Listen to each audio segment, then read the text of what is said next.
Welcome back students. आज से हम लोग फिर से वीडियो कंटिन्यू करेंगे। काफ़ी दिनों तक वीडियो नहीं डला था, लेकिन मैं कोशिश करूंगा कि हर दिन मैं वीडियो डाल पाऊँ। तो देखो, इस चैनल में जो है हम लोग क्या क्या पढ़ेंगे। इस चैनल में मैं क्लास 9,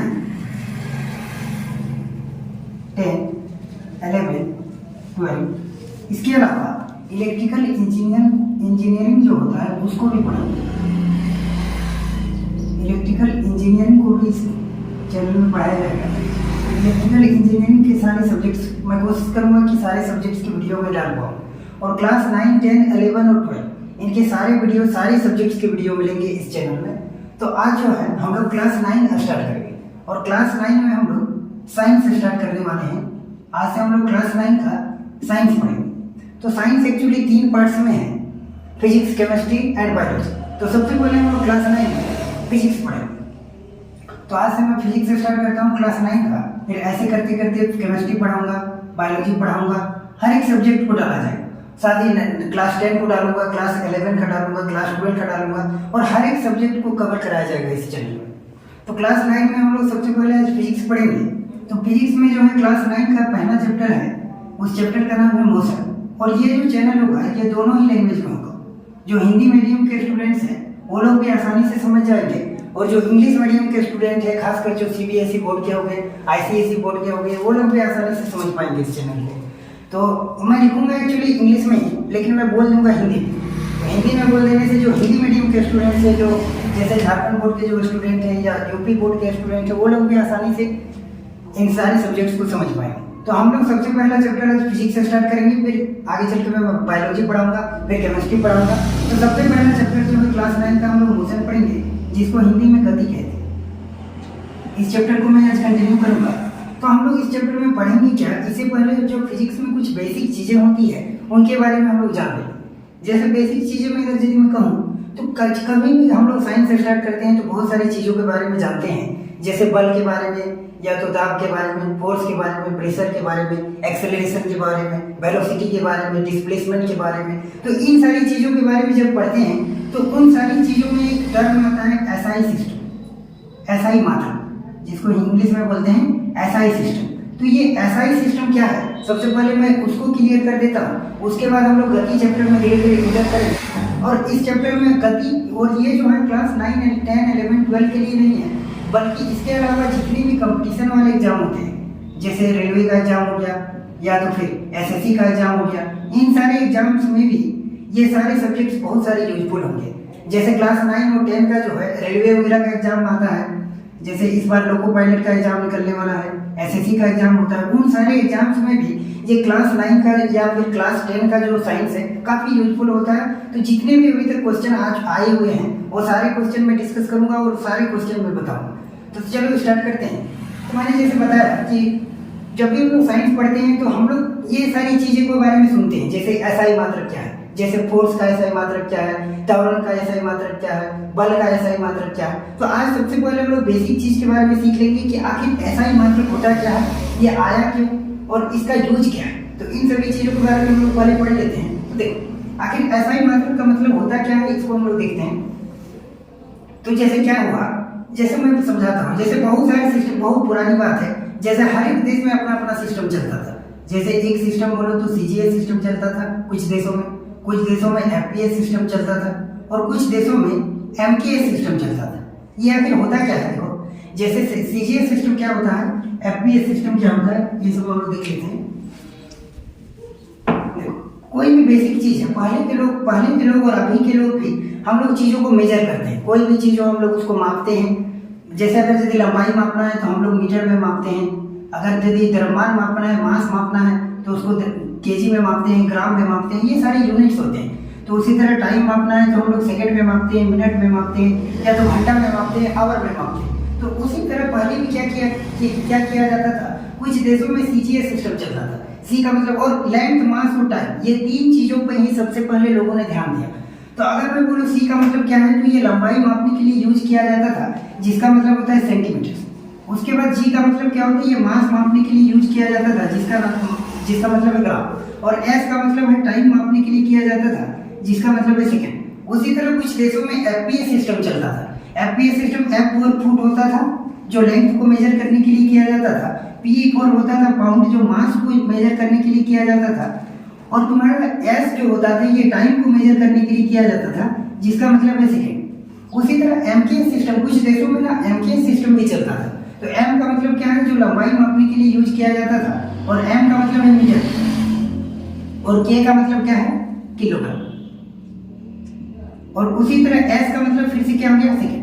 एक्चुअली लोगों ने क्या किया था, सबसे पहले ध्यान दिया था कि LMT यानी लेंथ, मास और टाइम को ही सबसे पहले लोगों ने मेजर करना स्टार्ट किया। उसके बाद धीरे धीरे टेक्नोलॉजी आगे बढ़ता है, फिर लोग बहुत सारी चीज़ों को मापना चालू करते हैं। तो इस तरीके से लोग मेजर करना स्टार्ट करते हैं। तो क्या होता है, देखो तो होता क्या है, अगर मान लो कोई एक इंजीनियर है या कोई साइंटिस्ट है, अगर उसने कोई भी चीज़ डिजाइन किया, जैसे मैं मान लेता हूँ कि उसने डिजाइन किया, रीड से कि मैं बोल देता हूँ कि उसने डिजाइन किया रोबोटिक्स, उसने रोबोटिक्स बनाया।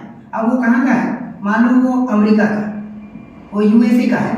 अब उसको किसी और देश में जाना है, अब वो किसी और देश में जाएगा, तो मान लेते हैं कि किसी और देश में जा रहा है, मान लो जापान में जा रहा है, और जापान में अगर यदि ये अमेरिका वाले, मान लेते हैं कि हम लोग ये अमेरिका वाले जो है FPS सिस्टम का यूज करते हैं, मतलब फुट पाउंड सेकेंड, और ये जापान वाले जो लोग थे, ये लोग मान लेते हैं कि ये लोग CGS सिस्टम का यूज करते थे, सेंटीमीटर ग्राम और सेकेंड।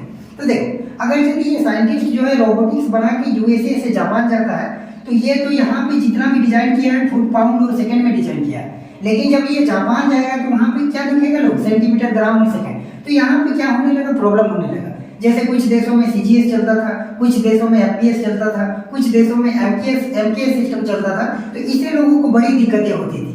इसीलिए क्या किया गया, इसीलिए धीरे धीरे लोगों ने क्या किया कि चलो कुछ ऐसा सिस्टम बनाते हैं जिससे कोई भी देश हो, किसी को कुछ प्रॉब्लम ना हो। तो वहीं से क्या होती है, वहीं से तुम्हारा शुरुआत होता है SI सिस्टम का।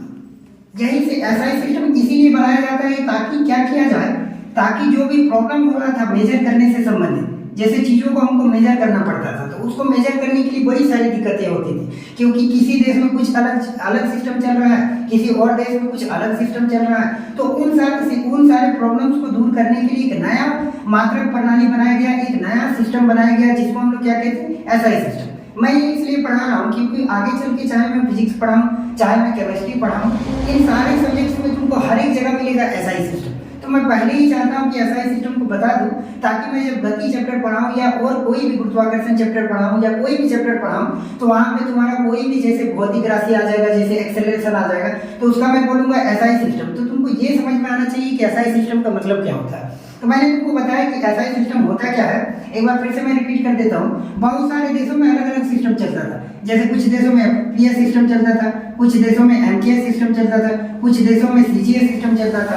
तो ये बड़ी ही प्रॉब्लम थी। जैसे अगर यदि कोई साइंटिस्ट अगर फुट में मेजर करके गया है और वो कोई अगर दूसरा देश जा रहा है और वहाँ पे मीटर में अगर मेजर करना है, तो बड़ी सारी दिक्कतें होती थी। तो इन सारी दिक्कतों को दूर करने के लिए एक नई मात्रक प्रणाली बनाई गया, जिसको हम लोग SI सिस्टम कहते हैं। ये मैं इसलिए बता रहा हूँ क्योंकि आगे चल के मैं बोलूंगा, जैसे विस्थापन का SI मात्रक बोल दूंगा, डिस्प्लेसमेंट का SI मात्रक बोल दूंगा मैं, मीटर। तो तुमको ये समझ में आना चाहिए कि SI सिस्टम का मतलब होता क्या है। वैसे इसका डिटेल जो है हम लोग क्लास 11 में पढ़ेंगे काफी डिटेल में। जैसे अगर मैं बोलूँ लंबाई का SI मात्रक मीटर होता है, लेकिन 1 मीटर को कैसे बनाया गया, 1 किलोग्राम को कैसे बनाया गया, इसको जब मैं क्लास 11 का फिजिक्स वीडियो डालूंगा तो वहाँ पे पूरा क्लियरली समझ में आएगा। लेकिन क्लास 9 या क्लास 10 के जो स्टूडेंट्स हैं उसको इतना समझ में आना चाहिए कि SI सिस्टम आया। इसलिए मैं बता रहा हूँ कि SI सिस्टम क्यों आया, ताकि एक बार फिर से सुनो कि FPS सिस्टम, MKS सिस्टम या CGS सिस्टम, ये अलग अलग प्रकार की मात्रक प्रणालियाँ थी। ये अलग अलग मात्रक प्रणालियों को दूर करने के लिए एक नई मात्रक प्रणाली बनाई गई, जिसको हम लोग SI सिस्टम कहते हैं। और SI का पूरा फुल फॉर्म क्या होता है, अगर मैं लिखता हूँ तो इसका पूरा फुल फॉर्म होता है international system of units. International system of units. और ऐसा नहीं कि एक दिन में बन गया, धीरे धीरे अभी भी इसका हर साल बैठक होते रहता है, हर 2 साल 3 साल में ये बैठक होते रहता है। तो इसको बनाया गया था इंटरनेशनल सिस्टम ऑफ यूनिट्स। अगर मैं हिंदी में इसको बोलूँ तो हिंदी मीडियम के स्टूडेंट्स हैं उनको भी कोई दिक्कत नहीं होगा, मैं हिंदी में बोल दूंगा, मैं लिखूंगा सिर्फ इंग्लिश में। तो इसको हिंदी में बोलते हैं अंतर्राष्ट्रीय मात्रक प्रणाली। SI को पूरा बोलते हैं अंतर्राष्ट्रीय मात्रक प्रणाली। ये पूरे अंतर्राष्ट्रीय लेवल पर है। अगर चाहे इंडिया में कोई चीज बना है, अगर वो अमेरिका जा रहा है, तब भी किसी को कोई दिक्कत नहीं होने वाला है। इन्हीं सब समस्याओं को दूर करने के लिए एक नई मात्रक प्रणाली बनाई गई, जिसको SI सिस्टम कहते हैं। और ये कहाँ पे बनाया गया था, ये बनाया गया था 18वीं शताब्दी में, जो है ये काफी तेजी से काम कर रहा था 18वीं शताब्दी में। और कहाँ पे हुआ था, ये फ्रांस में हुआ था। अगर मैं बोलूँ ये कौन से देश में बैठक होता है, तो फ्रांस में बैठक होता है। हर 1 साल 2 साल 3 साल इस प्रकार से हर एक साल में ये बैठक बुलाया जाता है, ताकि जो भी मेजरमेंट से रिलेटेड प्रॉब्लम है उसको दूर किया जा सके। तो ये 18वीं सेंचुरी में फ्रांस में बुलाया गया था बैठक, और यहीं से तुम्हारा SI सिस्टम की शुरुआत होती है। क्यों शुरुआत होती है? ताकि इन सभी जो मात्रक प्रणालियों में जो प्रॉब्लम हो रहा था उसको दूर किया जा सके। ठीक है, अगर यदि मैं कहता हूँ कि इंडिया ने SI मात्रक को अब कब अपनाया है, तो भारत ने जो है 1 अक्टूबर 1958 को पूरी तरीके से SI मात्रक प्रणाली को अपना लिया है। भारत ने जो है 1 अक्टूबर 1958 को पूरी तरीके से SI मात्रक प्रणाली को अपनाया है। तो ये थोड़ा सा हम लोग SI मात्रक के बारे में पढ़ें। अब देखो और भी कुछ चीजें हैं फिजिक्स में, बेसिक चीजें हैं जो कि मैं पहले ही क्लियर कर देना चाहता हूँ, उसके बाद मैं पूरी कंप्लीटली गति चैप्टर को स्टार्ट करूँगा। तो देखो फिजिक्स में जो है 2 प्रकार की चीजें पढ़नी पड़ती है। एक को कहते हैं हम लोग फिजिकल क्वांटिटी और दूसरे को कहते हैं हम लोग नॉन फिजिकल क्वांटिटी। तो पहले फिजिकल क्वांटिटी क्या होता है इसके बारे में हम लोग पढ़ेंगे, और हिंदी में क्या बोलते हैं इसको हिंदी में जो हिंदी मीडियम वाले स्टूडेंट्स उसको भी कोई दिक्कत नहीं होगा, बस मैं हिंदी बोल दे रहा हूँ, वो अपना नोट्स लेके हिंदी में ही लिख लेना है उसको। तो फिजिकल क्वांटिटी को हम लोग हिंदी में बोलते हैं भौतिक राशि। तो देखो फिजिकल क्वांटिटी का मतलब क्या होता है? ऐसी राशि जिसको हम लोग माप सके, मतलब अगर मैं हिंदी में बोलूँ तो ऐसी राशि जिसको हम लोग माप सके, और इंग्लिश में बोलेंगे तो the quantity which can be measurable, जिसको हम लोग माप सकते हैं उसको हम लोग क्या कहते हैं? Physical quantity. अगर मैं एग्जांपल की बात करता हूँ तो एग्जांपल में क्या हो गया, जैसे लेंथ।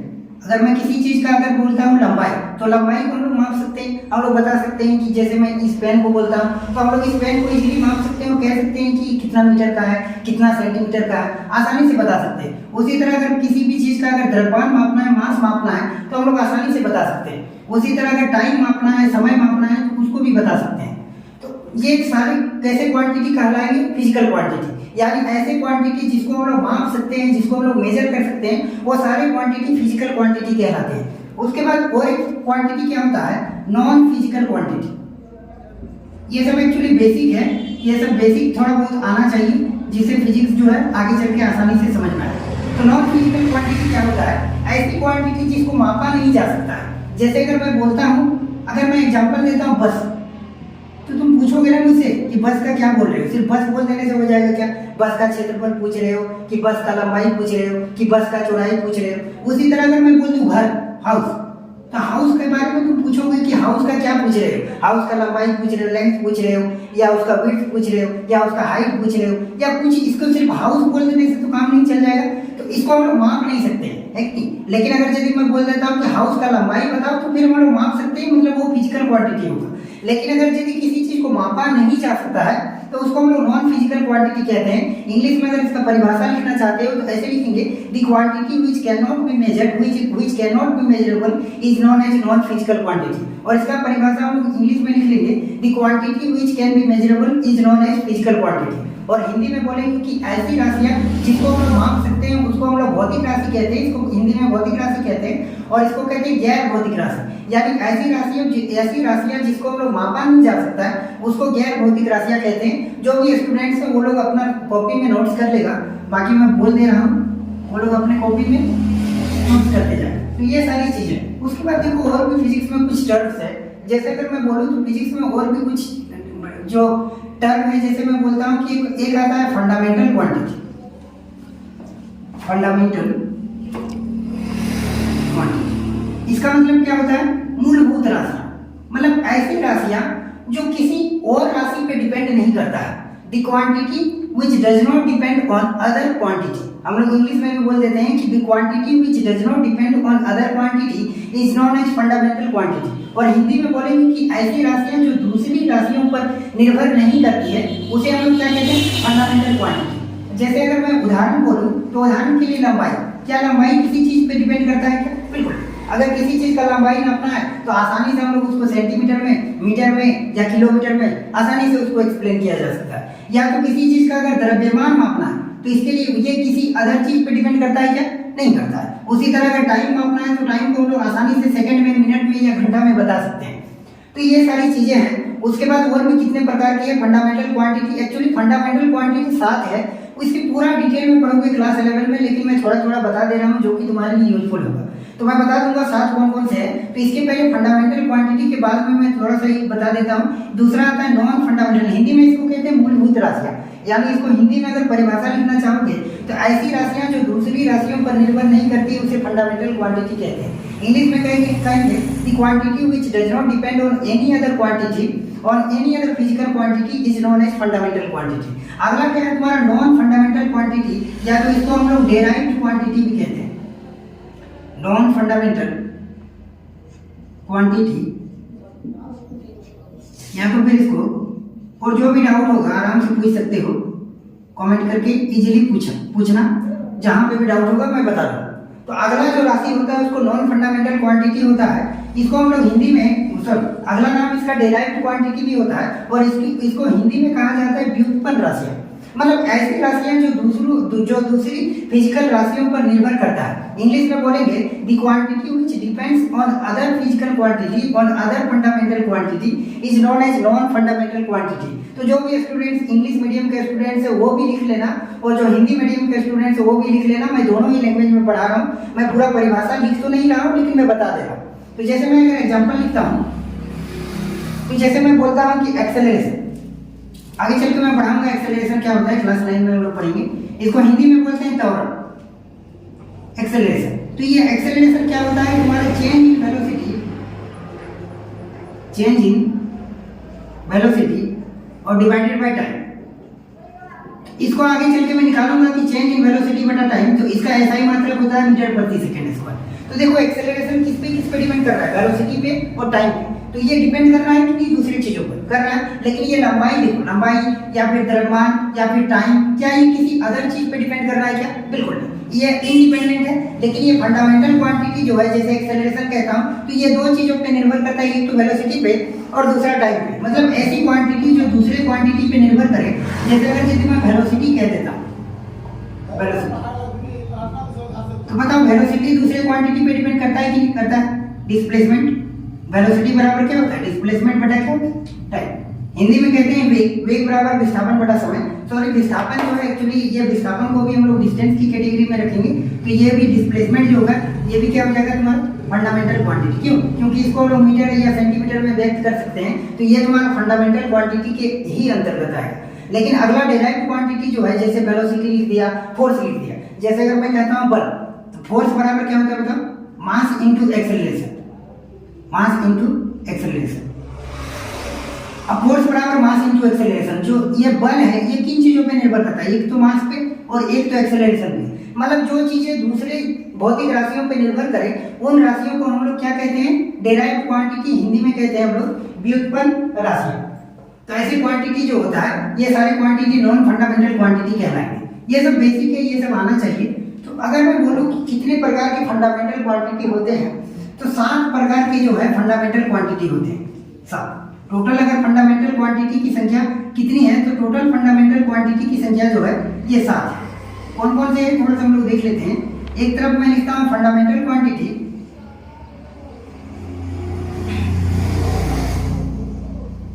Fundamental quantity. दूसरी तरफ मैं लिखता हूं एसआई यूनिट। अभी मैंने बताया कि एसआई यूनिट होता क्या है, एसआई यूनिट आया कहां से, मैंने थोड़ा बहुत बताया। बाकी पूरा डिटेल में हम लोग क्लास 11 का जब वीडियो बनाएंगे तो उसमें क्लास 11 में मैं पूरा डिटेल में पढ़ाऊंगा। अगला है सिंबल, मतलब इसका प्रतीक क्या है, इसको हम लोग किस तरीके से दिखाते हैं। तो पहला बताओ, अभी मैंने बताया फंडामेंटल क्वांटिटी का मतलब क्या होता है, ऐसी क्वांटिटी या ऐसी राशि जो दूसरी फिजिकल क्वांटिटी पे निर्भर नहीं करता है, उसे कहते हैं फंडामेंटल क्वांटिटी। जैसे अगर मैं बोलूँ पहला फंडामेंटल क्वांटिटी क्या है, तो लेंथ, ये लंबाई। लंबाई क्या किसी और चीज पे निर्भर करता है क्या? बिल्कुल नहीं। तो इसका एसआई यूनिट क्या होता है, मीटर, मीटर। और इसको सिंबल हम लोग कैसे लिखते हैं, स्मॉल एम से। अगर कहीं पे स्मॉल एम लिखा रहता है तो इसका मतलब ये समझ जाएंगे कि वो चीज जो है मीटर में दिया हुआ। उसी तरह अगला जो फंडामेंटल क्वांटिटी है, ये तुम्हारा क्या होता है, मास। मास का तुम्हारा एसआई यूनिट क्या होता है, किलोग्राम। इसको बनाया गया था, इन सारी चीजों को ये जो है एसआई यूनिट बनाया गया है ताकि इन चीजों को हम लोग मेजर कर सके।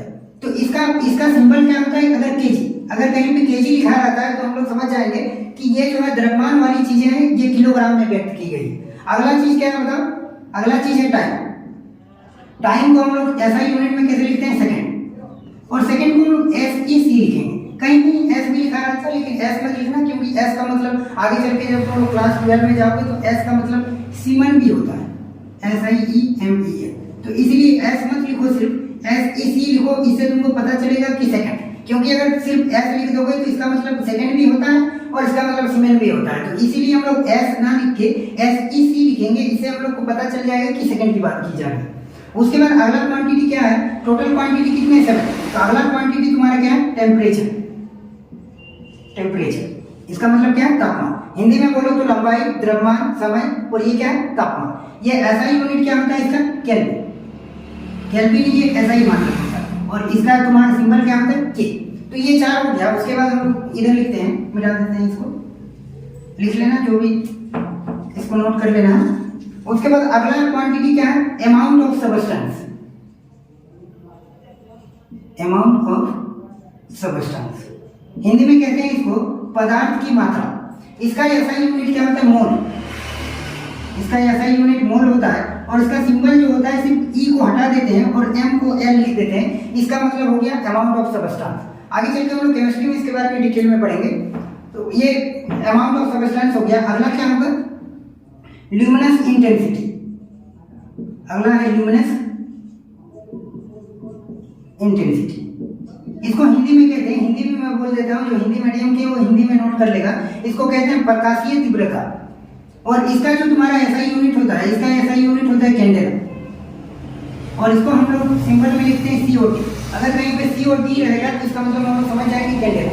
अब देखो ल्यूमिनस इंटेंसिटी होता क्या, मैं थोड़ा सा बता देता हूँ। अगर किसी चीज का तुमको ब्राइटनेस पता करना है कि वो चीज कितना चमक रहा है या क्या हो रहा है, तो उसके लिए जो यूज किया जाता है सिंबल, उसके लिए जो ऐसा यूनिट किया जाता है, यूज किया जाता है, उसको हम लोग कैंडेला कहते हैं। और इसका सिंबल क्या होता है, CT। अगला क्या हो गया बताओ, अगला है तुम्हारा नेक्स्ट क्वांटिटी जो है, जो आखिरी है। 4 हम लोग पहले देख चुके थे, और वो टोटल, और यहाँ पे 3, मतलब टोटल कितने फंडामेंटल क्वांटिटी, 7। तो ये तुम्हारे 7 जो है फंडामेंटल क्वांटिटी। और फंडामेंटल क्वांटिटी ऐसी क्वांटिटी होती है जो दूसरे फिजिकल क्वांटिटी पे निर्भर नहीं करती। ये जितनों भी, ये सारे 7 क्वांटिटी जो है, ये किसी दूसरे चीज पे डिपेंड नहीं करता, ये खुद ही एग्जिस्ट करता है। जैसे अगर मैं बोलूँ अगला क्वांटिटी क्या है, इलेक्ट्रिक करंट। इसके बारे में मैं क्लास 10 में पढ़ाऊंगा। उसके बाद क्लास 12 में इसके बारे में डिटेल में पढ़ना पड़ता है। और जो इलेक्ट्रिकल इंजीनियर होता है वो तो इलेक्ट्रिक करंट के बारे में काफ़ी ही ज़्यादा डिटेल में पढ़ता है, कहाँ से जनरेशन होता है, नहीं होता है, बहुत ही ज़्यादा डिटेल में वो लोग पढ़ता है। तो देख, इलेक्ट्रिक करंट का जो ऐसा यूनिट होता है, इसका ऐसा यूनिट होता है एम्पियर। और इसको सिंबल में हम लोग ए लिखते हैं। तो ये टोटल तुम्हारे क्या हो गए, 7 फंडामेंटल क्वांटिटी। तो फंडामेंटल क्वांटिटी क्या होता है बताओ। फंडामेंटल क्वांटिटी का मतलब होता है ऐसी क्वांटिटी जो किसी दूसरे फिजिकल क्वांटिटी पे निर्भर नहीं करता।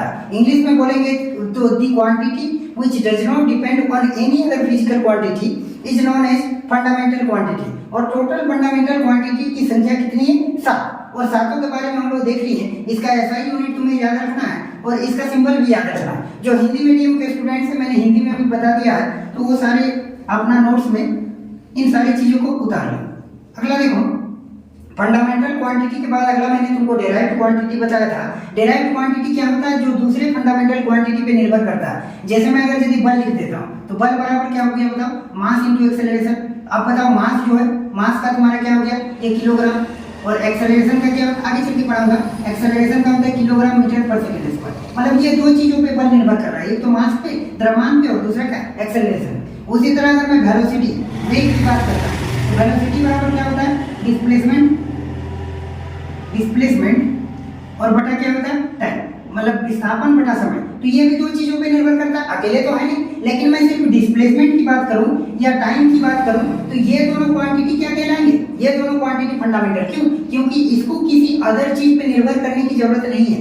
लेकिन अगर मैं वेलोसिटी की बात करता हूं, तो इस वेलोसिटी को डिपेंड करना पड़ता है, इन वेलोसिटी को जो है डिस्प्लेसमेंट पे डिपेंड करना पड़ता है और टाइम पे डिपेंड करना पड़ता है। सॉरी, देखो उसके बाद देखो फंडामेंटल क्वांटिटी के बाद जो है अगला चीज 2 सप्लीमेंट्री। वैसे और डिटेल में हम लोग क्लास 11 में पढ़ेंगे। एक चैप्टर है, पहला चैप्टर है फिजिक्स में यूनिट एंड डायमेंशन, उसमें और भी डिटेल में मैं पढ़ा दूंगा। लेकिन 2 सप्लीमेंट्री क्वांटिटी होता है, थोड़ा थोड़ा जान लो, क्योंकि थोड़ा थोड़ा अगर जानोगे तो फिजिक्स तुमको पढ़ना आसान लगेगा। आगे चल के पढ़ोगे SI मात्रक क्या होता है, इसका SI मात्रक क्या होता है। लेकिन अगर तुमको ये नहीं पता है कि SI मात्रक आया कहाँ से, तो फिर पढ़ने का कोई मतलब नहीं। इसलिए मैं थोड़ा सा बता दिया। 2 सप्लीमेंट्री क्या होता है, क्वांटिटी। कौन कौन सा सप्लीमेंट्री क्वांटिटी होता है? 2 सप्लीमेंट्री क्वांटिटी, इसको हिंदी में कहते हैं पूरक राशियां। तो 2 सप्लीमेंट्री क्वांटिटी अलग से बनाया गया, एक को बोलते हैं सॉलिड एंगल और दूसरे को क्या बोलते हैं? Plane angle. सॉलिड एंगल का जो एसआई मात्रक होता है, इसका एसआई मात्रक होता है रेडियन, इसका एसआई मात्रक होता है रेडियन, और आर ए डी से अगर यदि दिखाएंगे तो ये सिंबल हम लोग यूज करते हैं। अगला क्या है तुम्हारा एसआई मात्रक? सॉरी, प्लेन एंगल का एसआई मात्रक क्या होता है? यहाँ पे ये एसआई मात्रक है और ये क्या है? सिंबल। उसी तरह प्लेन एंगल का जो एसआई मात्रक होता है वो होता है अस्टेरेडियन, अस्टेरेडियन, और इसको सिंबॉलिकली एस आर से डिनोट किया जाता है, एस आर से। ठीक है, तो ये सारे 2 सप्लीमेंट्री, तो फिर से एक बार में हम लोग क्या क्या पढ़ेंगे देख लेते हैं। पहले मैंने क्या बताया, देखो ये सब बेसिक चीजें हैं, ये सब आना चाहिए, उसके बाद ही मैं चैप्टर स्टार्ट करूंगा। मैंने पहले बेसिक बता दिया ताकि आगे चल के जो भी चीजें आएंगी उसको तुम आसानी से समझ पाओ। जैसे मैंने सबसे पहले क्या पढ़ा है? एसआई मात्रक के बारे में, एसआई यूनिट के बारे में मैंने पढ़ा है कि एसआई यूनिट आखिर आया कहाँ से, एसआई यूनिट की जरूरत क्यों पड़ी। उसके बाद अगला चीज मैंने तुमको क्या पढ़ाया, जैसे मैंने तुमको पढ़ाया कि फंडामेंटल क्वांटिटी क्या होता है और नॉन फंडामेंटल क्वांटिटी क्या होता है, या डेराइव्ड क्वांटिटी क्या होता है, इसके बारे में पढ़ाया। सॉरी, दूसरा चीज ये नहीं, ये तीसरा चीज पढ़े थे। दूसरा चीज में हम लोग क्या पढ़े थे? एक तो पढ़े थे फिजिकल क्वांटिटी क्या होता है, और दूसरा क्या होता है? एक फिजिकल क्वांटिटी क्या होता है और नॉन फिजिकल क्वांटिटी क्या होता है, तो ये मैंने तुमको पढ़ाया। उसके बाद हम लोग थर्ड पॉइंट में क्या पढ़े थे? एक तो पढ़े फंडामेंटल क्वांटिटी क्या होता है, और हम लोग दूसरा क्या पढ़े कि डेराइव्ड क्वांटिटी क्या होता है। तो इतनी बेसिक चीजें हम लोग पढ़े हैं। और कितने प्रकार के फंडामेंटल क्वांटिटी होते हैं? 7। और बाकी जो अलग चीजों पर, जो अलग भौतिक राशियों पर, बाकी जितनी भी चीजें हैं वो सारी चीजें क्या कर लेंगे? Derived quantity. लेकिन फंडामेंटल क्वांटिटी के अलावा 2 तुम्हारा क्या होता है? Supplementary quantity. 2 सप्लीमेंट्री क्वांटिटी भी होता है, एक तो होता है सॉलिड एंगल और दूसरा क्या होता है? Plane angle. तो ये तुम्हारी बेसिक चीजें हैं। अब हम लोग आसानी से चैप्टर को स्टार्ट कर सकते हैं। अब आसानी से हम लोग इस चैप्टर को स्टार्ट कर लेंगे। देखो, तो पहला चैप्टर जो है क्लास 9 है, मैं पढ़ा रहा हूँ, वैसे करके मैं क्लास 10 का डालूंगा, 11 का डालूंगा, 12 का, हर एक सब्जेक्ट को किया जाएगा। तो आज मैं क्लास 9 में स्टार्ट कर रहा हूँ कि इतनी बेसिक चीजें थी, चाहे कोई बच्चा क्लास 9 में हो, चाहे कोई क्लास 10 में हो, चाहे कोई क्लास 8 में हो, कोई भी क्लास में हो, इन सारी बेसिक चीजें उसको आना चाहिए। तो इसको तुम लोग देखना, और नहीं समझ में आएगा तो आसानी से पूछ सकते हो। तो देखो, क्लास 9 में हम लोग आज सबसे पहले फिजिक्स स्टार्ट करेंगे। तो फिजिक्स में जो है पहला चैप्टर है तुम्हारा मोशन, जिसको हम लोग गति कहते हैं। गति, देखो गति को हम लोग समझेंगे कि आखिर गति का मतलब होता क्या है। गति को समझने से पहले हम लोग ये जानेंगे कि आखिर फिजिकल कंडीशन क्या होती है, भौतिक अवस्थाएं क्या होती है। फिजिकल कंडीशन, इसको हिंदी में कहते हैं भौतिक अवस्थाएं। देखो, भौतिक अवस्थाएं जो होती है, हम लोग जैसे घर से बाहर निकलते हैं तो कुछ चीजों को हम लोग दौड़ते हुए देखते हैं और कुछ चीजों को हम लोग रुके हुए देखते हैं। जैसे जब हम लोग घर से निकलते हैं तो ऐसा हो सकता है कि कोई साइकिल लेके दौड़ रहा है, या कोई मैदान में दौड़ रहा है, या कोई मतलब गाड़ी में चल रहा है, और हम लोग कुछ चीजें रुके हुए भी देखते हैं। जैसे कोई पेड़ है तो ऐसा तो नहीं कि वो पेड़ चल रहा है, वो भी रुका हुआ रहता है। तो कुछ चीजें जो है रुकी हुई रहती है, जिसको हम लोग रेस्ट कहते हैं, और कुछ चीजें जो होती है गति में रहती है, जिसको हम लोग मोशन कहते हैं। हिंदी में कहते हैं इसको गतिज अवस्था, और इसको हम लोग क्या कहते हैं? विरामावस्था। तो जो हिंदी मीडियम की वो लोग लिख लेगा। तो देखो, इसको हम लोग समझेंगे कि आखिर गति क्या होता है और विरामावस्था क्या होता है। तो इसको समझने से पहले मैं तुम लोगों को कुछ बताना चाहता हूँ। देख, अगर मैं परिभाषा बताऊं तो गति का मतलब क्या होता है। अब अगर मैं इसको परिभाषा कहता हूं कि a body is said to be in motion, इसका मैं परिभाषा लिख देता हूं कि a body is said to be in motion if it changes its position with respect to time. मैं पढ़ा रहा हूँ इंग्लिश में, लेकिन मैं हिंदी में बोल दूंगा तो हिंदी वाले में आराम से इसको पढ़ लें। With respect to time in a given reference point. अगर लिखावट में दिक्कत होगा या कहीं भी दिक्कत होगा तो बोलो। देख, अब बॉडी मोशन का मतलब क्या होता है। अगर मैं परिभाषा बोलूँ तो अब body is said to be in motion if it changes its position with respect to time in a given reference point. इसका मतलब समझो, कोई वस्तु को हम लोग गतिज अवस्था में, इसको हिंदी बोलेंगे गतिज अवस्था में तब बोलेंगे यदि उस वस्तु की स्थिति में समय के साथ परिवर्तन होता है। लेकिन क्या परिवर्तन होता है? इन ए गिवन रेफरेंस पॉइंट, मतलब दिए गए मूल बिंदु से। यदि किसी वस्तु की दिए गए मूल बिंदु से उस वस्तु की स्थिति में समय के साथ परिवर्तन होता है तो उसे उस वस्तु का गतिज अवस्था कहते हैं। जैसे समझो रेफरेंस पॉइंट का मतलब क्या होता है, ये बहुत इंपॉर्टेंट लाइन है, बहुत सारे किताबों में इसके बारे में नहीं लिखा रहता है। रेफरेंस पॉइंट इसको हिंदी में कहते हैं मूल बिंदु। रेफरेंस को हिंदी में कहा जाता है मूल बिंदु। ये बहुत ही इंपॉर्टेंट है, इसको बहुत सारे किताबों में नहीं लिखा जाता है, सिर्फ लिखा जाता है कि a body is said to be in motion if it changes its position with respect to time. यहाँ तक ही लिखा रहता है परिभाषा, लेकिन ये लाइन जो है मोस्ट इंपॉर्टेंट है। जैसे मैं बताऊंगा कैसे, जैसे सुनो, अगर यदि गति का मतलब क्या होता है, गति अगर यदि हम लोग पढ़ते हैं तो या तो उस वस्तु का हम लोग डिस्टेंस निकालेंगे, मतलब दूरी निकालेंगे, या तो डिस्प्लेसमेंट निकालेंगे, या तो एक्सेलरेशन निकालेंगे, या तो फिर हम लोग वेलोसिटी निकालेंगे, यही सारी चीजें निकालेंगे, मतलब दूरी निकालेंगे, विस्थापन निकालेंगे, त्वरण निकालेंगे, यही सारी चीजें निकालेंगे। तो अगर यदि मैं कहता हूँ, मान लो कोई एक लड़का है, जैसे मैं बताता हूँ, मान लो इस टाइप का कोई एक इंसान है, मान लो इसका नाम है राम। अब मैंने इससे पूछा कि बताओ तुम्हारा घर कितना दूर है, तो ये मुझसे पूछेगा ना कि कहाँ से तुम पूछ रहे हो। जैसे अगर यदि मैं मेरा घर है जैसे यहाँ, जैसे मैं बोल देता हूँ मेरा घर है हरनाट, तो मैं इसे पूछ रहा हूँ कि राम तुम मुझे बताओ कि तुम्हारा, अब ये नया लड़का है, मैं इसे पूछ रहा हूँ कि तुम्हारा घर कितना दूर। तो अगर मैं जब तक इसे ये नहीं जान पाऊंगा कि इसका घर राजगंज है, कि इसका घर धनबाद है, कि इसका घर कहाँ है, तब तक ये कैसे बता पाएगा कि हरलाडी से कितनी दूरी है। तो इसको बताने के लिए हम लोग किसका यूज करते हैं, मूल बिंदु। इसी को कहा जाता है मूल बिंदु। तो जब तक हम लोग इस लाइन को नहीं लिखते हैं रेफरेंस पॉइंट, मतलब दिए गए मूल बिंदु से, तब तक ये परिभाषा पूरी तरीके से सही नहीं है। तो इसीलिए ये वाला लाइन बहुत इंपॉर्टेंट है, इसको लिखना चाहिए कि इन ए गिवन रेफरेंस पॉइंट। क्यों? क्योंकि जब तक तुम मूल बिंदु नहीं बताते हो तब तक ना तो किसी चीज के बारे में दूरी बता सकते हो, ना तो विस्थापन। जैसे मैंने कहा कि कोई बस या कोई ट्रेन जो है अगर चलना शुरू करती है तो तुम पूछोगे ना कि कहाँ से चलना शुरू करती है, मतलब विरामावस्था में थी, मतलब रेस्ट में थी, या स्टेशन से चलना शुरू करती है, कि कहाँ से चलना शुरू करती है, स्टेशन से चलना शुरू करती है। तो ये सारा चीजें हैं, तो ये सारी चीजें क्या कहलाती है, हमारा इंग्लिश में कहते हैं इसको रेफरेंस पॉइंट और हिंदी में कहते हैं इसको मूल बिंदु। तो ये मूल बिंदु वाला लाइन बहुत इंपॉर्टेंट है। मैं एक बार फिर से रिपीट कर दे रहा हूँ कि मूल बिंदु बताना बहुत ज्यादा इंपॉर्टेंट है, क्योंकि अगर चाहे तुम दूरी बताओ, चाहे तुम विस्थापन बताओ, चाहे वेग बताओ, जब तक तुम बताओगे नहीं कि कहाँ से पूछ रहे हो तब तक तुम इस परिभाषा को सही ढंग से नहीं बता सकते हो। तो हिंदी में बोलेंगे कि यदि किसी दिए गए मूल बिंदु से, ये मूल बिंदु क्या होता है बताओ, मूल बिंदु होता है तुम्हारा क्या, कि यह जो है किसी वस्तु की स्थिति के बारे में बताता है। ये कोई वस्तु विरामावस्था में है, कि गतिज अवस्था में है, कि किस प्रकार की अवस्था में है, ये तुम्हारा कौन एक्सप्लेन करता है, मूल बिंदु। इसको इंग्लिश में क्या कहा जाता है, रेफरेंस पॉइंट। मतलब इट ये क्या बताता है बताओ, इट सेज या it tells about the state of a body. अगर मैं इसका परिभाषा लिखूं तो कैसे लिख सकता हूं, इट टेल्स या it says the state of a body. Body मतलब क्या, वस्तु। यह जो है किसी वस्तु की क्या बताता है, स्थिति के बारे में बताता है कि वो वस्तु कहाँ पे प्रेजेंट है। तो इसीलिए अगर मैं परिभाषा लिखता हूँ गति क्या होता है, तो यदि किसी दिए गए मूल बिंदु से किसी वस्तु की स्थिति में समय के साथ परिवर्तन होता है। जैसे समय तो तुम्हारा बदलेगा है, लेकिन वो वस्तु अगर यदि मान लो ये डस्टर अगर यदि चुपचाप यहाँ पे रखा हुआ है तो समय तो बढ़ रहा है, लेकिन ये क्या अभी कुछ कर रहा है क्या, नहीं। लेकिन अगर इस डस्टर को मैं समय के साथ ऐसे घिसका तो बताओ ये समय के साथ बदल रहा है कि नहीं बदल रहा, बदल रहा है। तो इसको हम लोग क्या कहेंगे, गति। लेकिन ये चुपचाप अगर समय के साथ रखा हुआ है तो इसको गति नहीं कहेंगे, हम लोग इसको रेस्ट कहेंगे। लेकिन अगर तुमको इस डस्टर का दूरी निकालना है तो कैसे निकालेंगे, मान लो यहाँ पे डस्टर पड़ा हुआ है, अब यहाँ तक चला है, तो ये हमें देखना होगा कि ये कहाँ से कहाँ तक जा रहा है, तभी तो दूरी बता पाएंगे। सिर्फ बता देंगे कि डस्टर चल रहा है तो नहीं हो पाएगा, ठीक है।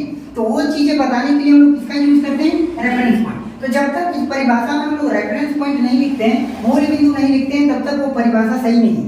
तो ये तुम्हारा मोशन का परिभाषा हो गया, गति का परिभाषा हो गया। हिंदी में हम लोग कैसे लिखेंगे कि यदि किसी दिए गए मूल बिंदु से किसी वस्तु की स्थिति में समय के साथ परिवर्तन होता है तो उसकी गति कहते हैं। और इंग्लिश में मैंने बता दिया, a body is said to be in motion if it changes its position with respect to time in a given reference point. और रेस्ट का मतलब क्या होता है, विरामावस्था। अगर अ बॉडी, यहाँ पे क्या हो जाएगा, a body is said to be in motion की जगह हम लोग क्या लिख देंगे, रेस्ट। अब रेस्ट की परिभाषा लिख रहे हैं, a body is said to be in rest if it changes नहीं, अब हम लोग क्या लिखेंगे, if it does not change, है कि नहीं, चेंज नहीं कर रहा है, समय तो बदल रहा है लेकिन चेंज कर रहा है नहीं। तो इफ इट, यहाँ पे हम लोग सिर्फ जोड़ देंगे क्या, does not change, if it does not change its position with respect to time in a given reference point.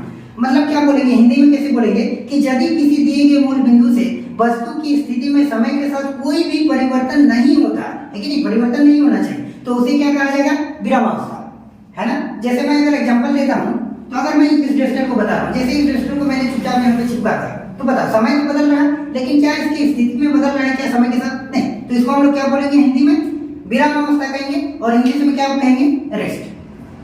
ठीक है, यहाँ तक अगर किसी को कोई भी दिक्कत होगा तो आसानी से कमेंट कर सकता है, पूछ सकता है।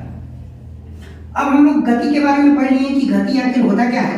अब हम लोग कुछ चीजों के बारे में पढ़ेंगे, जैसे दूरी क्या होता है, विस्थापन क्या होता है। मैं पूरा ही चैप्टर पढ़ाऊंगा, और इस चैप्टर में जितने भी अभी तक रेलवे के आए हुए क्वेश्चन है, या तो फिर एसएससी के आए हुए क्वेश्चन है, या जितने भी एनसीईआरटी के क्वेश्चन है, वो सारे क्वेश्चन में कराऊंगा और काफी डिटेल में पढ़ाऊंगा। तो जहाँ पे किसी को कोई भी दिक्कत हो, आसानी से वो पूछना, जितना हो सकेगा मैं लगातार वीडियो बनाऊंगा। अभी कुछ दिनों से थोड़ा इधर उधर है, ठीक है। तो देखो अगला टॉपिक हम लोग क्या पढ़ेंगे इस चैप्टर में, अगला टॉपिक हम लोग पढ़ेंगे डिस्टेंस के बारे में, दूरी के बारे में। डिस्टेंस क्या होता है, इसको हिंदी में हम लोग कहते हैं दूरी। अब दूरी क्या होता है, देखो दूरी क्या होता है, अगर मैं हिंदी में बोलूं तो किसी वस्तु द्वारा तय की गई कुल पथ को, या कुल रास्ते को, या कुल मार्ग को क्या कहा जाता है, दूरी कहा जाता है। अगर मैं इसका परिभाषा इंग्लिश में लिखता हूँ, देखो मैं लिखूंगा इंग्लिश में ही, लेकिन मैं हिंदी में बोल देता हूँ, तो जो हिंदी मीडियम के स्टूडेंट है वो कॉपी और कलम लेके बैठेगा और आसानी से इसको लिख लेगा। लिखो the distance, the path travelled, यहाँ पे टोटल कर दो, the total path, the total path traveled by an object is called distance। समझो इसको, the total path traveled by an object is called distance, यानी किसी वस्तु के द्वारा तय की गई कुल पथ को, या कुल मार्ग को, या कुल रास्ते को क्या कहा जाता है, दूरी कहा जाता है। अब अगर यदि पूछा जाए कि दूरी का एसआई मात्रक बताओ, तो अभी मैंने तुमको पढ़ा दिया एसआई मात्रक, इसीलिए मैंने पढ़ाया था एसआई मात्रक, ताकि आगे चल के मैं पढ़ाऊंगा दूरी, विस्थापन या कोई भी चीज पढ़ाऊंगा तो मैं बार बार जिक्र करूंगा कि इसका एसआई मात्रक क्या होता है। तो तुमको ये समझ में आना चाहिए कि आखिर एसआई मात्रक का मतलब होता क्या है। तो देखो दूरी का जो एसआई मात्रक होता है, इसका जो एसआई यूनिट होता है, इसका दूरी का डिस्टेंस का एसआई यूनिट क्या होता है, मीटर, लेकिन सिंबल में हम लोग सिर्फ क्या लिखेंगे, समझ पा रहे हो। अब देखो, अब दूरी जो है, दूरी तुम्हारा किस प्रकार की राशि है, अदिश राशि है कि सदिश राशि है। तो मान लो जैसे कोई एक लड़का है, मान लो इसको मैं बनाता हूँ, देखो अगर ये कोई लड़का है, ये जो है ऐसे चलना शुरू किया, ये जो है इस टाइप से चल रहा है, यहाँ से चला, ऐसे चला, ऐसे सुनो, ये अपने घर से चला, ये यहाँ का क्या है, ये तुम्हारा ए पॉइंट है, ये इसका घर है, ये इसका होम है, और ये इसका क्या है, मान लो स्कूल, ये स्कूल जा रहा है, और ये किस तरह से चल रहा है, ऐसे चल रहा है, ऐसे चल रहा है। तो देख यहाँ से यहाँ मान लो चला 1 मीटर, यहाँ से यहाँ चला मान लो कि 3 मीटर, यहाँ से यहाँ चला 2 मीटर, यहाँ से यहाँ फिर से हम लोग 3 मीटर ले लेते हैं, इसको 2 मीटर, और इसको हम लोग कितना ले लेते हैं, मान लो 4 मीटर, और इसको हम लोग 6 मीटर ले लेते हैं। अब तुम लोग, अब अगर यदि मैं पूछता हूँ कि तुम मुझे दूरी बता, दूरी कितना, तो मैंने यहाँ पे तुमको परिभाषा लिखा है कि the total path traveled by an object, यानी किसी वस्तु के द्वारा तय की गई कुल पाथ को हम लोग कुल रास्ते को दूरी कहते हैं। तो कुल रास्ता देखो ऐसे हम लोग जोड़ देंगे, तो कैसे निकालेंगे, ये 1 है और ये 3, 4 2 6, 6 3 9, 9 2 11, 11 4 15, 15 और 6 कितना, 21। तो दूरी कितना हो गया बताओ, इस पॉइंट का, ये से लेके मतलब इसका घर से लेके स्कूल तक का दूरी कितना होगा, 21 मीटर। तो मतलब किसी वस्तु के द्वारा तय की कैसा भी पथ हो, जिगजैग हो, टेढ़ा मेढ़ा हो, सीधा हो, चाहे जैसा भी हो, अगर यदि हम लोग उसके पूरे दूरी को निकाल लेते हैं, सबको जोड़ देते हैं, तो हम लोग उसको आसानी से हम लोग क्या निकाल सकते हैं, दूरी। और इसका एसआई मात्रक क्या होता है बता, मीटर। समझ पा रहे हैं? तो ये मैंने पढ़ाया दूरी के बारे में। अब दूरी का अगर यदि मैं बोलता हूँ, देखो दो प्रकार की राशियां होती है, ये भी थोड़ा सा इसको भी नोट कर लेना। एक तो होता है 2 प्रकार की राशियां होती है, कोई भी भौतिक राशि 2 प्रकार से होती है, या तो अदिश राशि होती है, इंग्लिश में कहते हैं स्केलर क्वांटिटी, और एक होता है वेक्टर क्वांटिटी। हिंदी में कहते हैं इसको अदिश राशि, और इसको इंग्लिश में कहते हैं, सॉरी हिंदी में कहते हैं सदिश राशि। और इंग्लिश में क्या कहते हैं, वेक्टर क्वांटिटी। तो इन दोनों चीजों के बारे में हम लोग थोड़ा सा पढ़ लेंगे कि ये दो चीजें आखिर होती क्या। तो सुनो, स्केलर क्वांटिटी क्या होता है बताओ। स्केलर क्वांटिटी का पहला परिभाषा क्या होता है कि the quantity which is magnitude, मतलब जिसका क्या हो, परिमाण। मैग्नीट्यूड, मैग्नीट्यूड को हिंदी में क्या कहते हैं, परिमाण। परिमाण का मतलब क्या हो, परिमाण का मतलब संख्यात्मक मान, जैसे 5 है, 6 है, -5 है, -3 है, -8, 0.2, 1.2, तो ये सारे क्या है, परिमाण है। और दूसरा क्या होना चाहिए, इसका दिशा नहीं होना चाहिए, डायरेक्शन नहीं होना चाहिए। जैसे मैंने अभी तुमको एग्जांपल दिया था ये वाला, जैसे स्टेप का ये लड़का शायद स्टेप से मैंने शायद ड्रॉ किया था इस स्टेप से, तो बताओ इसके लिए देखो ये कभी इधर जा रहा है, कभी इधर जा रहा है, कभी इधर जा रहा है, तो इसको हम लोग को कोई मतलब है क्या, दिशा से कोई मतलब नहीं है। बस इसका हम लोग क्या किए, जहां जहां तक चला उन सारी चीजों को जोड़ दिए और हम लोग आसानी से क्या निकाल लिए, उसका परिमाण। लेकिन यहाँ पे हम लोग दिशा से मतलब नहीं है, इसका मतलब क्या कि डायरेक्शन नहीं होता है। स्केलर क्वांटिटी में सिर्फ और सिर्फ क्या होता है, मैग्नीट्यूड, लेकिन इसका डायरेक्शन नहीं होता। लेकिन वेक्टर क्वांटिटी में क्या पढ़ेंगे कि इसका मैग्नीट्यूड तो होता ही है, मतलब परिमाण तो होता ही है, और साथ में क्या होता है, दिशा में, डायरेक्शन में। देखो जैसे समझो कैसे, जैसे अगर यदि देखो मान लो कि अगर यदि मैं बल लगा रहा हूँ, जैसे ये डस्टर है, अगर मैं बल लगा रहा हूँ इस दिशा में, मान लो बल लगा रहा हूँ, बल का क्या मतलब आगे चल के तुम लोग जानते हो न्यूटन होता है। अगर मैं इस दिशा में बल लगा रहा हूँ तो देखो ये डस्टर जो है आगे की ओर जा रहा है। मान लो 2 न्यूटन का बल लगाए तो ये डस्टर देखो अभी आगे की ओर जा रहा है। लेकिन अगर यही 2 न्यूटन का बल मैं इस उंगली को टेढ़ा कर दे रहा हूँ, इधर से लगा इधर से, तो देखो अभी 2 न्यूटन का ही बल लग रहा है, लेकिन ये डस्टर क्या अब आगे जा रहा है क्या, नहीं, बल्कि ये डस्टर किधर जा रहा है, दूसरी ओर कहीं पे जा रहा है। समझ में आ रहा है। तो देखो इसको दिशा से भी मतलब है और परिमाण से भी मतलब है, मतलब दोनों चीजें हैं। तो ये किस प्रकार की क्वांटिटी कहलाएगी, वेक्टर क्वांटिटी। तो आगे चल के तुम लोग और भी एक चीज इसमें पढ़ोगे तीसरा नंबर में कि इट ऑबेज अर्थमेटिक लॉ, मतलब अर्थमेटिक आगे चल के पढ़ोगे, अभी तुमको नहीं पढ़ना है, लेकिन जब क्लास 11 या क्लास 12 में पढ़ोगे तो सिर्फ ये 2 चीजें लिख देने से नहीं होता। ये 2 चीजें अगर यदि लिख देते हो तो ये तुम्हारा सही परिभाषा नहीं है। अगर जब तक तुम इस तीसरे चीज को नहीं जोड़ते हो तब तक ये सही परिभाषा नहीं है। तो इसमें क्या होता है, arithmetic law of addition. Arithmetic मतलब क्या, जैसे अभी तुमको बताया कि मान लो कि ये 1 था, ये 2 था, ये 2 है, ये मान लेते कितना है, 1.5, ये मान लो 2.5, ये 4 है, ये 6 है ना। तो इसको देखो हम लोग आसानी से क्या किए, जोड़। कैसे जोड़ दिए, 1 2 3 3 2 5 5 4 9 9 6 15 15 और 2 17 18 और ये हो गया 19, शायद 19 होगा। तो ये 19 मीटर देखो हम लोग आसानी से जोड़ दिए। तो ये क्या कहलाएगा, अर्थमेटिक लॉ। अर्थमेटिक लॉ का मतलब क्या होता है, जैसे अगर मैं तुमसे कहता हूँ कि 2 + 3 बताओ जोड़ के, तो मैंने आसानी से कितना बता दिया, 5। अगर मैं बताऊँ 10 - 8 बता, तो कितना बता दूँ, 2। इसके लिए कोई दिमाग लगाना है क्या, नहीं। चाहे रास्ता के साथ भी हो तो उसको हम लोग आसानी से हम लोग क्या बता देंगे, सीधा जोड़ के बता देंगे। लेकिन इसमें क्या होता है, इसमें तुम्हारा जो वेक्टर क्वांटिटी होता है, इसमें तुम्हारा वेक्टर लॉ ऑफ एडिशन होता है। हालांकि ये तुम लोग हायर क्लास में पढ़ोगे, लेकिन मैं अभी थोड़ा सा बता देता हूँ। ये जो होता है वेक्टर लॉ ऑफ एडिशन पढ़ना पड़ता है। तो ये जो होता है, जैसे मैं बल लगा रहा हूँ, जैसे सुनो, वेक्टर लॉ ऑफ एडिशन का मतलब क्या होता है, जैसे अगर कोई लड़का है, अगर यदि मान लो कि वो जो है, जैसे ऐसे मैं कहता हूँ कि वो जो है बल लगा रहा है इस दिशा में, इस दिशा में बल लगा रहा है, मान लो यहाँ पे 5, इस दिशा में अगर बल लगा रहा है ये 5 न्यूटन,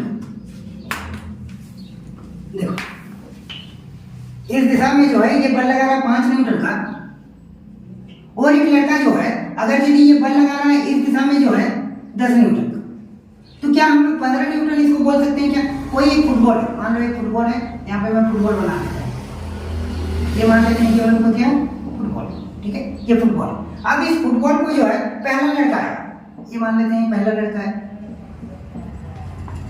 तो इसने क्या किया, इसने जो है 5 न्यूटन का बल लगा दिया इस दिशा, समझ पा रहे, देखो इसने 5 न्यूटन का बल किधर लगा, इस दिशा। और एक लड़का आया, मान लो और एक दूसरा लड़का है, ये दूसरा लड़का है, ये पहला, ठीक है। अब ये दूसरा लड़का जो आया, ये इस दिशा में बल लगा रहा है, कितना लगा दिया, 10 न्यूटन। अब मैं तुमसे पूछता हूँ कि बताओ कि टोटल बल जो है कितना, तो क्या 10 और 5 15 हम लोग डायरेक्टली बोल देंगे क्या, नहीं। क्यों नहीं बोल पाएंगे, क्योंकि मैंने अभी तुमको बताया इसका क्या होता है, डायरेक्शन। और जिस चीज का दिशा होता है उसको हम लोग ऐसे डायरेक्टली नहीं जोड़ सकते हैं, जैसे 2 और 3 5 जोड़ दिए, 10 और 5 डायरेक्टली 15 जोड़ देते हैं, ऐसे नहीं जोड़ सकते हैं। इसको जोड़ने का एक अलग तरीका होता है जिसको हम लोग क्या कहते हैं, वेक्टर लॉ ऑफ एडिशन। इसको हम लोग क्लास 11 में पढ़ेंगे, लेकिन मैंने तुमको थोड़ा सा बता दिया कि सिर्फ दो चीजें बोल देने से नहीं होती, ये तीसरा चीज भी बहुत मोस्ट इंपॉर्टेंट है। आगे चल के मैं तुमको विद्युत धारा के बारे में पढ़ाऊंगा क्लास 10 में, तो वहां पे देखना अगर यदि ये दो चीजें तो तुम्हारा सेटिस्फाई करता है, लेकिन ये तीसरा चीज सेटिस्फाई नहीं करता, इसीलिए हम लोग विद्युत धारा को वेक्टर क्वांटिटी नहीं कर सकते हैं। तो फिर वेक्टर क्या कहेंगे, उसको टेंसर क्वांटिटी कहते हैं। इसको मैं जो है क्लास 10 में तुमको बताऊंगा। तो अभी के लिए तुमको याद रखना है स्केलर क्वांटिटी का मतलब क्या, जिसका मैग्नीट्यूड हो लेकिन डायरेक्शन क्या हो नहीं। मैंने बताया जैसे दूरी हो गया, इसका एग्जांपल बहुत सारा है। जैसे अगर मैं डिस्टेंस बोलता हूँ तो ये एग्जांपल, अगर मैं द्रव्यमान बोलता हूँ मास, तो ये भी एग्जांपल है। और भी बहुत सारे एग्जांपल हैं। जैसे मैं मास बोलता हूँ, मान लो कोई एक लड़का है, मान लो अगर उसका वजन है 50 किलो, तो चाहे वो बैठ के वजन कराता है, चाहे वो उसमें सो जाता है, चाहे जैसे भी वजन कराता है, तो उसका वजन घटेगा या बढ़ेगा, सेम रहेगा, है कि नहीं, उसका चेंज नहीं होगा। लेकिन तो इसमें क्या डायरेक्शन इंपॉर्टेंट है क्या, नहीं। तो उसका डायरेक्शन यदि इंपॉर्टेंट नहीं है तो उस क्वांटिटी को हम लोग क्या कहेंगे, स्केलर क्वांटिटी। लेकिन अगर बल लगा रहे हैं, बल लगा रहे हैं, वेग लगा रहे हैं या विस्थापन लगा रहे हैं, धीरे धीरे हम लोग पढ़ेंगे, सब कुछ समझ में आएगा। आगे जैसे जैसे मैं पढ़ाते जाऊंगा धीरे धीरे पूरी सारी चीजें क्लियर होती जाएगी, और जो भी चीजें नहीं समझ में आएगी आसानी से पूछ सकते हो, मुझे बताना कहाँ पे दिक्कत हो रहा है, मैं वो वाला क्लियर फिर से बता दूँ। तो देखो वेलोसिटी ये जो वेग है, इसको डायरेक्शन से भी मतलब है और मैग्नीट्यूड से भी मतलब है। तो इसीलिए इसको हम लोग डायरेक्टली नहीं जोड़ सकते हैं। इसको हम लोग कौन से तरीके से जोड़ेंगे, वेक्टर लॉ ऑफ एडिशन का यूज करके हम लोग इसको जोड़ेंगे। तो देखो यहाँ तक मैंने पढ़ा है, तो फिर देखो अगर यदि मैं बोल रहा था, अभी मैंने तुमको बताया कि इधर 5 न्यूटन लगा रहा है फुटबॉल पे बल, और इधर 10 न्यूटन लगा रहा है, तो इसको हम लोग कैसे जोड़ते हैं, वेक्टर लॉ ऑफ एडिशन। क्यों, क्योंकि ये बल है, और बल को वेक्टर लॉ ऑफ एडिशन मतलब क्या, जहां से शुरू हो रहा है और जहां पे खत्म हो रहा है, तो इसको ऐसे मिला देते हैं। तो ये तुम्हारा क्या होता है, वेक्टर। अब देखो ये 90 डिग्री का कोण बन रहा है, तो इधर बताओ ये 90 डिग्री है, तो ये वाला क्या हो जाएगा, पर ये वाला हो जाएगा तुम्हारा हाइपोटेनस। कैसे निकालेंगे, √5 का स्क्वायर 25 और √10 का स्क्वायर कितना हो जाएगा 100, मतलब √over कितना हो जाएगा 125। इतना होगा इसका आंसर, इतना नहीं होगा 10 + 5 डायरेक्टली नहीं लिख सकते। क्यों, क्योंकि ये कैसी राशि है, बल जो है ये किस प्रकार की राशि है, तुम्हारा वेक्टर क्वांटिटी, सदिश राशि। लेकिन दूरी तुम्हारा सदिश है कि अदिश, सदिश, चलो अदिश राशि है। तो अदिश राशि को हम लोग क्या कर सकते हैं, डायरेक्टली जोड़ सकते हैं। इसको हम लोग अरिथमेटिक लॉ हम लोग लगा सकते हैं। इसके लिए डायरेक्शन वगैरह कोई भी इंपॉर्टेंस नहीं करता है, ठीक है। यहाँ तक अगर किसी को दिक्कत तो पूछ सकते हैं। अब देखो डिस्टेंस के बारे में और कुछ चीजें हम लोग जान लेते हैं, दूरी के बारे में। देखो अब बताओ दूरी हम लोग कैसे निकालेंगे, कोई वस्तु अगर गति करेगा तभी तो दूरी निकालेंगे। अगर कोई वस्तु चुपचाप रुका हुआ है तो उसका दूरी निकलेगा, नहीं निकलेगा।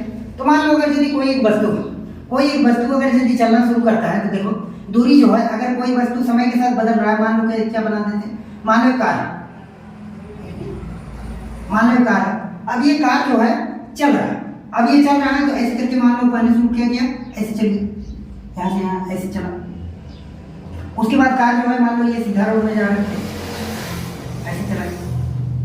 तो देखो ये कार यहाँ से चलना शुरू किया था, यहाँ से चलना शुरू किया, यहाँ तक चला। तो यहाँ तक चला, मान लेते हैं कितना चला, मान लेते हैं 5 किलोमीटर चला। और यहाँ से यहाँ तक कितना चला, मान लेते हैं कि कितना चला, 8 किलोमीटर चला। तो बस दूरी कितना होगा, डायरेक्टली जोड़ देंगे। इसके लिए कोई ये क्या है, अदिश है कि सदिश, ये जाहिर सी बात है अदिश राशि है। तो इसके लिए हम लोग कौन सा लॉ यूज करेंगे, अरिथमेटिक लॉ, वेक्टर लॉ नहीं यूज करेंगे। तो ये 5 + 8 कितना हो जाएगा, 2। बताओ दूरी equal to distance equal to कितना हो जाएगा, 5 + 8 बोलो कितना हो जाएगा, 13 किलोमीटर, ठीक है। 5 + 8 इक्वल टू कितना हो जाएगा, 13 किलोमीटर। डायरेक्टली इसको हम लोग जोड़ सकते हैं। तो अब तुम लोग ये मुझे बताओ कि जैसे अगर हम लोग डिस्टेंस निकालते हैं, तो कोई वस्तु अगर गति कर रहा है तभी डिस्टेंस निकलेगा, तो ये हमेशा तुम्हारा पॉजिटिव आएगा कि नेगेटिव भी आ सकता है, हमेशा ये पॉजिटिव आएगा। क्यों, क्योंकि दूरी जब भी हम कभी भी किसी भी चीज का, जैसे यहाँ से मैं हल्लाडी से बोलूँ राजगढ़, तो हल्लाडी से राजगढ़ की दूरी कितना पड़ेगा, मान लो 17 किलोमीटर। तो कभी भी तुम लोग ऐसा सुने हो क्या कि -17 किलोमीटर, जैसे मेरा घर है यहाँ से, जो जैसे अगर मैं कहता हूँ यहाँ से धनबाद, कहता हूँ -35 किलोमीटर, ऐसा कभी कहते हैं क्या, नहीं। कैसा कहते हैं, 35 किलोमीटर। मतलब क्या, दूरी हमेशा कैसा होता, डिस्टेंस जो होता है वो हमेशा कैसा होगा, positive. Distance is always positive, मतलब दूरी जो होगा ये हमेशा धनात्मक होगा। और जाहिर सी बात है, और दूसरा पॉइंट, ये सब हम लोग दूरी के बारे में कुछ पढ़ ले रहे हैं। उसके बाद बताओ डिस्टेंस जो होगा, ये डिस्टेंस कभी भी नेगेटिव हो सकता है, नहीं हो सकता है, मतलब ये हमेशा क्या होगा, पॉजिटिव। और यदि कोई वस्तु गति कर रहा है तो उसका दूरी कभी भी 0 हो सकता है, नहीं। अगर कोई वस्तु यहाँ से यहाँ भी, मान लो कोई एक वस्तु, मान लो जैसे यहाँ पर मैं साइकिल बनाता हूँ, ये साइकिल, अब ये साइकिल अगर यहाँ से थोड़ा सा भी अगर यदि खिसकता है ना, तभी ये कुछ ना कुछ मीटर क्या ही किया, मान लो सेंटीमीटर मिलीमीटर कुछ भी किया, लेकिन कुछ ना कुछ तो किया। तो डिस्टेंस कभी भी अगर कोई गतिज अवस्था में है कोई वस्तु, तो उसका तुम्हारा दूरी जीरो हो सकता है क्या? नहीं। तो डिस्टेंस कभी भी जीरो नहीं हो सकता है, distance can not B zero, distance can not B zero. मतलब दूरी जो है ये कभी भी जीरो नहीं हो सकता। दूरी ना तो कभी भी नेगेटिव होगा और ना तो दूरी जो होगा वो ना तो कभी शून्य हो सकता है ना तो कभी जीरो हो सकता है। मतलब डिस्टेंस विल बी ऑलवेज क्या पॉजिटिव। ठीक है, डिस्टेंस के बारे में क्या क्या पढ़ेंगे, देखो एक बार फिर से मैं रिवीजन करा देता हूँ। डिस्टेंस के बारे में हम लोगों ने क्या पढ़ा? सबसे पहले डिस्टेंस का परिभाषा क्या होता है पढ़े, है कि नहीं? इसका डेफिनेशन क्या होता है डिस्टेंस का, ये मैंने बता दिया, इसका परिभाषा बता दिया। उसके बाद मैंने डिस्टेंस का क्या बताया, इसका एसआई मात्रा। अब एसआई मात्रा आया कहाँ से, मैंने वो समझा दिया। उसके बाद मैंने क्या बताया कि डिस्टेंस जो है ये हमेशा कैसा आता है? पॉजिटिव। उसके बाद मैंने चौथा पॉइंट क्या बताया कि डिस्टेंस जो होता है ये तुम्हारा डिस्टेंस जो होता है ये कभी भी तुम्हारा जीरो नहीं हो सकता है कि नहीं? इसको हम लोग कभी भी जीरो नहीं लिख सकते हैं। अगर कोई वस्तु गति कर रहा है मतलब जाहिर सी बात है कि उसका कुछ ना कुछ डिस्टेंस होगा ही। ठीक है, तो यहाँ तक हम लोग डिस्टेंस के बारे में पढ़िए। अब मैं कुछ क्वेश्चन देता हूँ, इस क्वेश्चन को हम लोग ट्राई करते हैं। वैसे आसान है, दूरी निकालना तो आसान, विस्थापन आगे चल के मैं डिस्प्लेसमेंट पढ़ाऊंगा, वो निकालना थोड़ा सा होता है कठिन। कठिन मतलब आसान नहीं होता है, लेकिन उसको समझेंगे। जैसे अगर यदि मैं कोई भी मान लो एक वस्तु है ऐसे मान लो ऐसे, अब यहाँ से यहाँ जो है मान लो इसने 5 किलोमीटर चला, यहाँ से इसने 6 किलोमीटर चला, यहाँ से जो इसने 1000 मीटर चला, और यहाँ से यहाँ पूरा ये वाला लाइन जो है ये यहाँ से यहाँ तक कितना है 1000 मीटर। ये कहाँ से है 6 किलोमीटर। ये यहाँ तक कितना है 5 को थोड़ा सा ज़्यादा ले लो क्योंकि ये बड़ा लग रहा है, तो इसको कितना ले लेते हैं, इसको 9 ले लेते हैं, 9 किलोमीटर। ठीक है, ये थोड़ा सा बड़ा 9 किलोमीटर। अब यहाँ से यहाँ जो है यहाँ से यहाँ ये कितना दूरी तय किया, मान लेते हैं कितना किया, ये थोड़ा सा कम है कि नहीं, तो ये 8 किलोमीटर मान लेते हैं। और ये तो काफ़ी बड़ा है, तो इसको मान लेते हैं कि ये यहाँ से यहाँ तक कितना है, ले लेते हैं कितना 17,000 मीटर। अब बताओ दूरी निकाल, तो क्या करेंगे सब जोड़ दें। लेकिन तुमको जोड़ने के पहले तुमको ये देखना है कि क्या सारा यूनिट जो है सेम है कि देखो ये किलोमीटर में, ये भी किलोमीटर में, लेकिन ये क्या मीटर। तो पहले मीटर को हम लोग किसमें बदल लेंगे, किलोमीटर। तो 1000 मीटर को या तो तुम इन सारी चीजों को मीटर में बदल लो या तो फिर इसको जो है मीटर को किलोमीटर में बदल लो। तो देखो यहाँ पे मीटर को हम लोग किलोमीटर में बदल रहे हैं, या तो तुम ये भी कर सकते हो कि इसको किलोमीटर को किसमें बदल लो, मीटर। तो हम लोग ये जानते हैं कि 1 किलोमीटर बराबर कितना होता है 1000 मीटर। अगर 1 किलोमीटर बराबर 1000 मीटर होता है तो हम लोग 1000 मीटर है और इसको किलोमीटर में निकालेंगे, तो क्या करेंगे 1000 से भगा देते हैं। तो यहाँ पे 1000 बटा कितना है 1000, ये किसमें बदल गया किलोमीटर। तो यहाँ से कितना निकला 1 किलोमीटर। क्यों बदल रहे हैं, क्योंकि सारा एक ही यूनिट में होना चाहिए। अगर अलग अलग यूनिट में रहेगा तो फिर नहीं निकाल पाओ। ये क्या है 17,000 को हम लोग क्या करेंगे फिर से बताओ, मीटर में है तो इसको हम लोग क्या करेंगे 1000 से भागा दे देंगे, तो ये किसमें बदल जाएगा किलोमीटर। ये 3 जीरो कट जाएगा तो कितना हो गया 17 किलोमीटर। ये हो जाएगा तुम्हारा 17 किलोमीटर। अब हम लोग बता सकते हैं तो क्यों, क्योंकि सारा चीज किसमें आ गया एक ही यूनिट में आ गया, सारा चीज जो है किलोमीटर में आ गया। अगर तुम चाहते हो तो तुम इसको क्या कर सकते हो, मीटर किलोमीटर जो है इसको मीटर में बदल सकते हो। मतलब यहाँ पे 9000 मीटर हो जाएगा, 1000 से गुणा कर देंगे, लेकिन एक्चुअली बहुत बड़ा आ जाएगा डिजिट, इसलिए हम लोग क्या किए किलोमीटर में बदल दिए। अब तुम लोग हम लोग जोड़ सकते हैं इसको, 9 6 यहाँ से कितना हो गया 15, 15 और 1 कितना हो गया 16, 16 और 8 कितना हो गया 24, 24 और 17 कितना हो गया बताओ 24 और 17 11 और ये 4। तो टोटल दूरी कितना होगा, दूरी डिस्टेंस बराबर कितना हो गया बताओ, टोटल कितना होगा 41 किलोमीटर, 41 किलोमीटर। डिस्टेंस बराबर कितना होगा 41 किलोमीटर। तो कोई भी किसी प्रकार का भी क्वेश्चन हो तुम उसको आसानी से बना सकते हो। क्या करोगे, बस जहां से जहां तक जा रहा है ना उसको सिंपली जोड़ देना है। बस ध्यान ये रखना है कि वो वाला यूनिट तुम्हारा सेम है कि नहीं। अगर ये किलोमीटर में है तो सबको किलोमीटर में ही रखना, या अगर सबको मीटर में रखना है तो मीटर में ही रखना, लेकिन सबको एक ही यूनिट में रखना। जैसे और भी मैं कुछ क्वेश्चन देता हूँ 54 मिनट 54 मिनट। ये लास्ट क्वेश्चन है, उसके बाद कल हम लोग पढ़ेंगे।